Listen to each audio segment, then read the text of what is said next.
Hey guys, it's getting out of the smelly fuel-filled cab after a bit of testing. Haven't put one up for a while because I've been frantically trying to sort this thing out. I just finished putting in another upgrade to the fuel system. We've now got, I'm running 2 in-tank pumps. I increased the return line size to 10 AN. I've remade the swirl pot. So we've got 2 ins here. One isn't filtered as yet because I have to go testing again. I'm sure it will work this time, but the problem I had was now that I'm running a return from the holley to the carb and back through the regulator, straight back to tank, that's obviously around the 5 to 8 pound mark.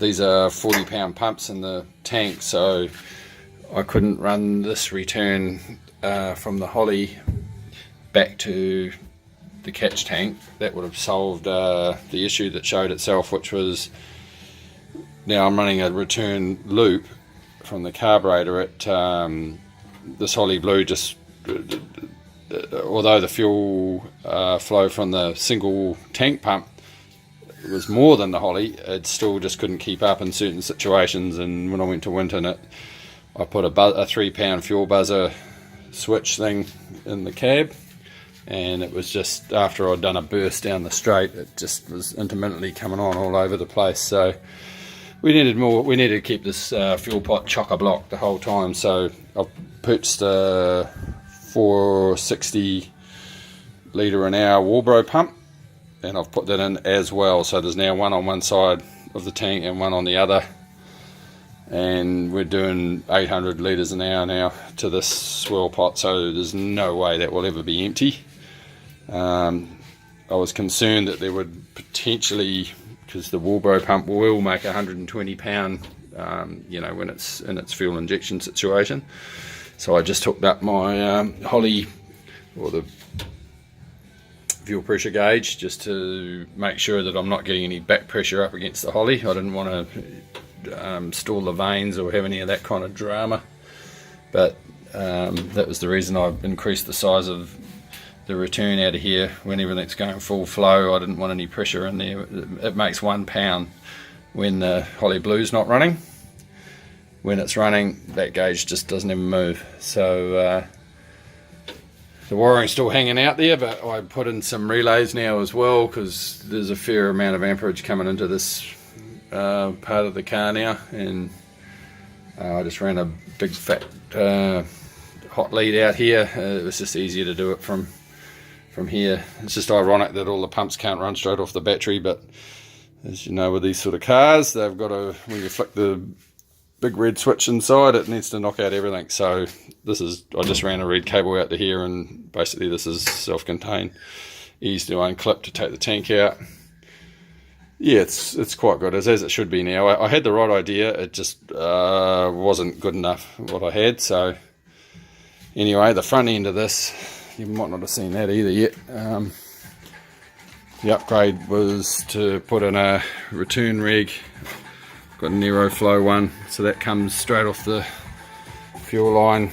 Now I had a deadhead system, which is okay if you're only making 400 horsepower, but so that now runs back to the regulator, which I would have liked to have had closer, but I'm rapidly running out of room in this car to put anything. So now I'm running, this is for the electric fuel pressure gauge, which isn't as accurate as I would have liked, and I've just got a Honeywell switch here that's adjustable between 7 to 3 pound, and that with a buzzer on it when you're driving is the most useful thing. That was the best diagnostic tool ever, because it only obviously goes on when the fuel pressure drops, and when you're right up it, it's just sucking that thing dry. But anyway, it should be good now.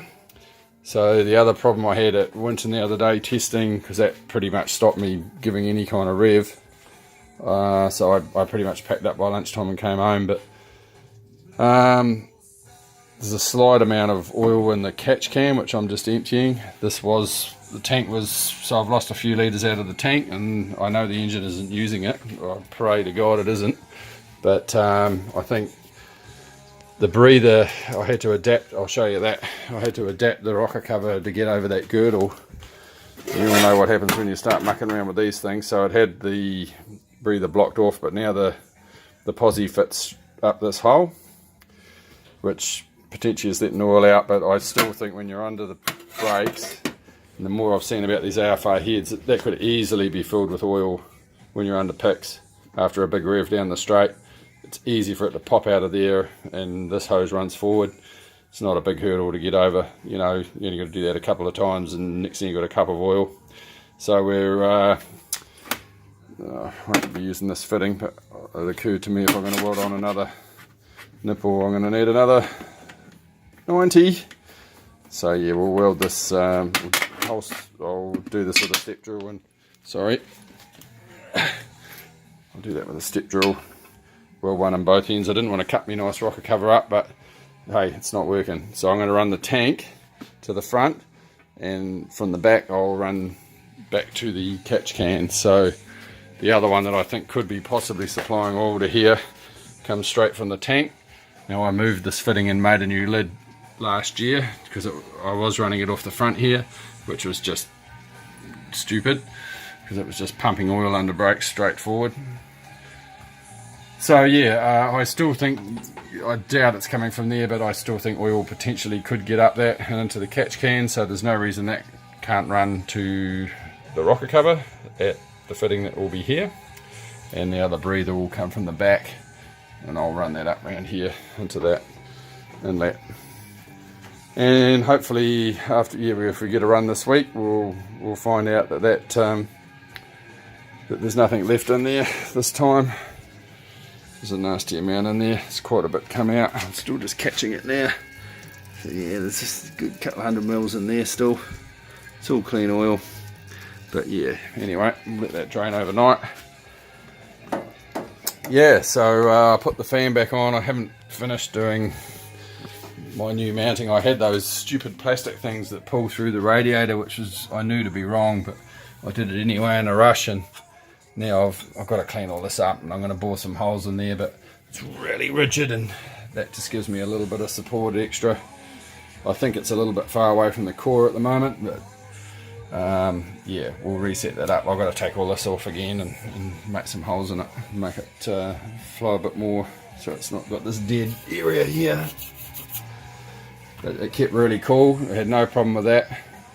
The oil heated up quickly, so yeah, I think this mod here, which was to get the any air pockets out of the back of the sheave heads up to the front, I'm really happy that that's a good idea. The advice was also to just put a restrictor in, not use the thermostat, and it appears to me so far, even though I haven't really hammered it,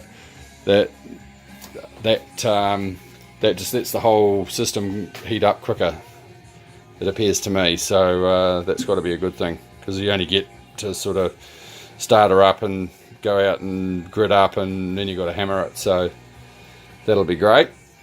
But anyway, brakes all worked well. We only really got, as I say, a couple of runs in at low speed, but I'm hoping to get away again this week. I've made these little packers out of 6mm. I'm not going to be ready with those because they're a little bit buckled off the laser cutter, but they're going to lift the rocker covers up just that little bit extra, and yeah, I'll be able to fix up the breathers again so that they don't have to be cut out to fit around these monster AFR girdle, what do you call them, posi locks. So anyway, I'll leave it at that. I was going to make this short, but we're already up to 10 minutes again, as always. It's a while since I put one up, so there's a lot been done. But she's pretty leak free, and pretty impressed with how it's going with the new diff-in. But I'm also working on the pinion angle at the moment before the next time I go out, because it still had a vibration in the drive shaft. So it appears to me I'm going to need an extra 15mm in these girls. Well, I'm not allowed to change them, so I'm going to make eccentric bushings, but for now I'm just making adjustable arms so I can work out what it has to be. And then I will make some nylon bushes that have got the whole eccentric here and here, probably about 7mm each if I need 15. So then, yeah, we'll just be able to clock them round, knock them in, lock them somehow, and that hopefully will alleviate this vibration. So yeah, it's a mile out at the moment, now that I understand what I'm meant to be doing, as far as getting those angles correct for the phasing. Yeah, so anyway, we'll leave it at that. I hope there's a bit of interest in there for you guys, but I'll really want to get some on-track video now next time I go, which hopefully will be this Friday, but maybe a couple of weeks, depends how work goes.